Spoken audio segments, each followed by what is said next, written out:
Welcome. 757SH broadcast episode 7. Let's go. Now, let's talk about the king of pop, the greatest of all times, Michael Jackson. Yeah, Michael Jackson. Just for a little bit, y'all. Just for a little bit. Now, you know as Mike when he was younger, and when daddy started the group, the Jackson 5, Mike wasn't gonna be in the group at first. He wasn't gonna put Mike in it, but Mike always wanted to sing with the group. So when he finally put Mike with the group, Mike outshined everybody. So Joe knew back then that Mike was gonna be one of his biggest stars out the family, and him and Janet Jackson fine ass was signing. Anyway, Mike always wanted to shine, but he ain't sing, but he loved music then. But the only thing is he didn't know that he wasn't gonna have a childhood. Maybe he just wanted to sing, and when he got older, he was gonna choose to get in the industry, but not. Maybe he thought getting in the industry, he still was gonna have a normal life, but he didn't find out until he got in it. So Mike missed out on his childhood. So I'm gonna play an auto when Mike talk about his childhood. Check this out. Childhood was completely taken away from me. There was no Christmas, there was no birthdays. It was not a normal childhood. No normal pleasures of childhood. Those were exchanged for hard work, struggle, and pain. Childhood with a 12-year-old boy, or a series of them. Right? Okay, when you say boys, it's not just boys, and I've never invited just boys to come in my room. Come on, that's ridiculous. And that's a ridiculous question. But since people want to hear it, the answer, I'll be happy to answer it. I have never invited anyone into my bed, ever. Children love me, I love them. They follow me, they want to be with me. Nobody wonders when kids sleep over at my house. But Nobody are they wonders. over? Are you going to watch out for it now? Watch out for just what? for the sake of the children and for No, everything because you've been through. it's all moral and it's all pure. I don't even think that way. It's not what's in my heart. So you'll I would do it never, again? ever. Do what again? I mean, you'll have a child Of sleeping course. over. They want. Yes. It's on the level of purity and love and just innocence, complete innocence. If you're talking about sex, then that's a nut. That's not me. Go to the guy down the street, because it's not Michael Jackson. Now, y'all heard it for yourself. Now, I had got this picture when they had Mike throwing up a satanic sign as a child. Back then, this was way back in the day. They was on it. You know what I'm saying? So Mike ain't know no better. They probably said put your hands up like this. He was a child. He was just going along with it. But anyway, as time went by in Mike's career, he got bigger and bigger. He became a mega star. You know what I'm saying? One of the biggest stars ever, all over the world. Mike was number one all over the world. So what happened was that I guess he got tired of the elite or whatever, and he started speaking out against them when he came out with them two songs on Leave Me Alone, and the other one was called They Don't Care About Us. So there was two songs that he was going at them. And then him and Sony said a personal beef going on. So I'm gonna play this audio what he said about Sony. Check this out. several $1 billion for Sony. Several billion. And they really thought that my mind is always on music and dancing, and it usually is, but they never thought that this performer, myself, would outthink them. Now I'm a free agent. I just owe Sony one more album. It's just a box set, really, with 2 new songs, which I've written ages ago. So I'm leaving Sony a free agent, owning half of Sony. I own half of Sony's publishing, and I'm leaving them, and they're very angry at me because of it, but I just did good business, you know.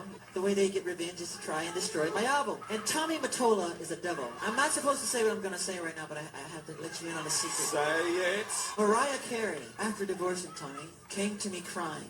She said to me that this is an evil man. And Michael, this man follows me, she said. He taps her phones, and he's very, very evil, and she doesn't trust him. And he is a horrible human being.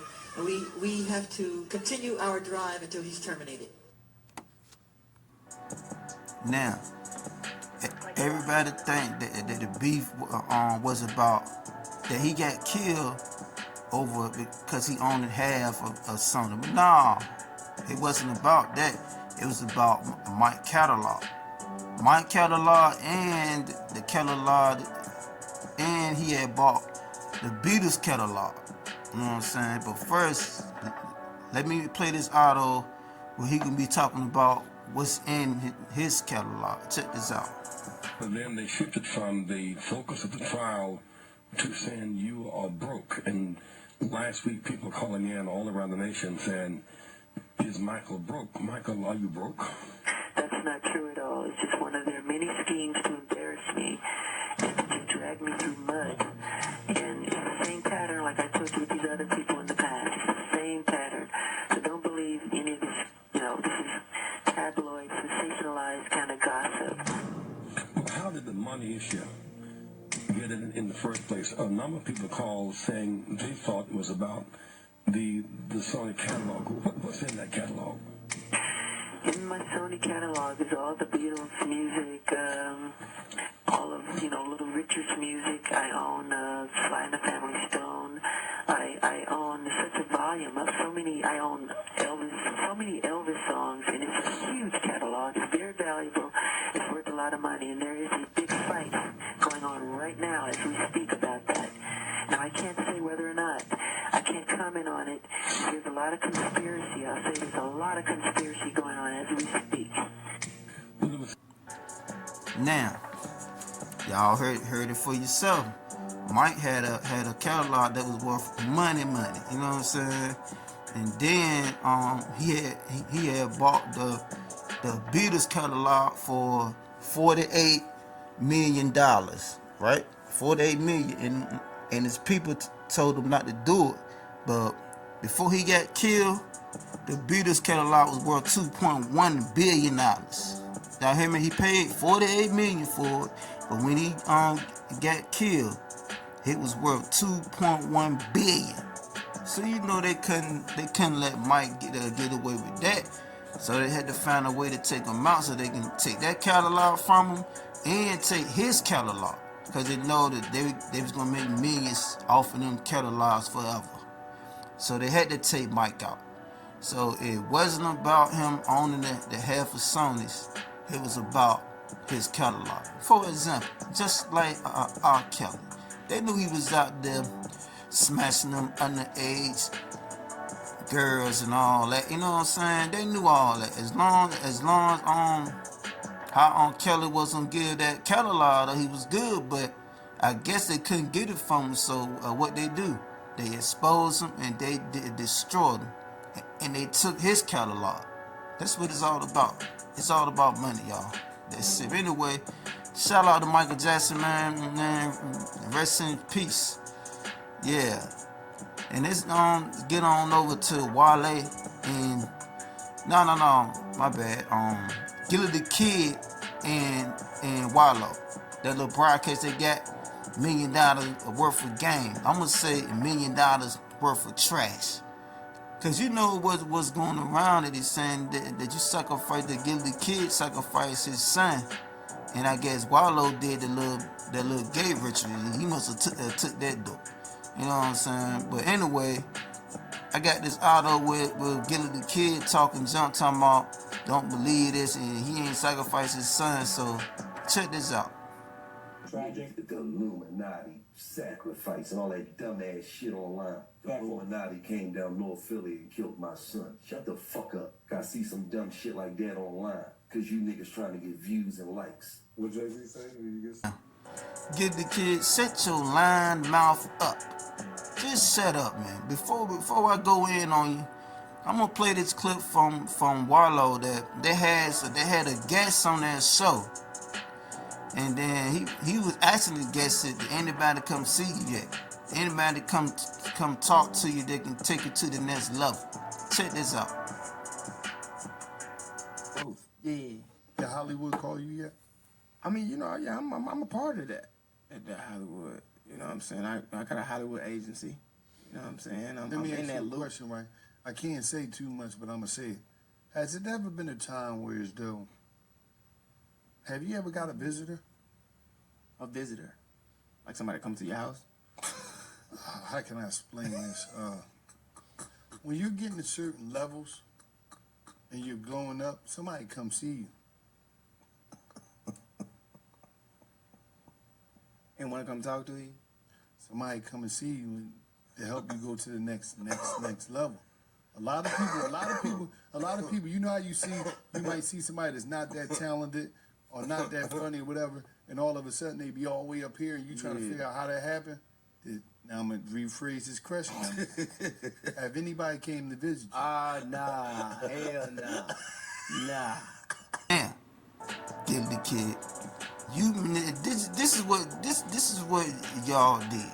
Y'all signed $100 million deal, man. $100 million deal, that come with a price. When you playing in Satan's world, that come with a price. You gotta give up something. So what you do, nigga, you sign a contract, and a few weeks later, nigga, your son get killed for no reason. They said for no reason at all.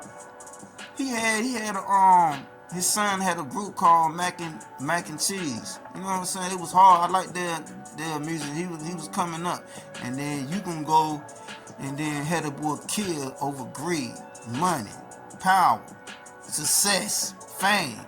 That's what you did it for, to get the kid. For that $100 million, you gave your son up. Look at the track records, nigga. He ain't died until you sign that contract. And then Wallo, he like niggas anyway, so he just took that route. That's how that played out. Y'all ain't know about your satanic scumbags. That's it. Now I got this clip from Noriega. He gonna explain when they came to him. He gonna explain it now. So check this out. It's a level of success where it's a door. It's a door. When you platinum and you getting 50,000 a show, I've been there. There's a door that you can walk in. I'm not sure if it's homo or if it's Illuminati. I just didn't take that door. I went straight. What do you mean? Listen. When you get to a level of success, when you getting 30, 40, 50,000 a show, you platinum, you running across the world. There's three different doors, right? There's three different ways to walk. There's to the left, there's to the right, and then there's straight. Straight is you're on your own. Let's see if you continue this success, young man. Okay. Let's see if it's all about your skills, young man. Let's really see that. Okay. And you went straight. To the right, I'm not sure if that's the homo shit right there. And then there's to the left, I'm not sure if there's some sacrifice shit going on right there. I'm not sure because I went straight. But I was offered these doors. It's just you were offered some gay shit? I don't, no. I'm saying that to the right when I seen it, those was those guys over there. You know what I'm saying? Those different people, which I have no problem with. You know, that's y'all. You feel me? And I just chose to go straight. And I haven't been platinum since. Now, what more can I say? Norwegian just proved to everybody that the Illuminati, that the secret side of mess is real. So you ain't got it, you know what I'm saying? Believe me. You just heard it first from somebody that's in the industry. He got a show right now called Drink Champs. So you know he ain't lying. Now, thank y'all for tuning in, man. I need y'all to like, comment, subscribe, man. It's free. Just hit the thumb up button, hit the subscribe button, man. Show your boy some love. But thanks for tuning in to episode 757 SS Broadcast. Let's go.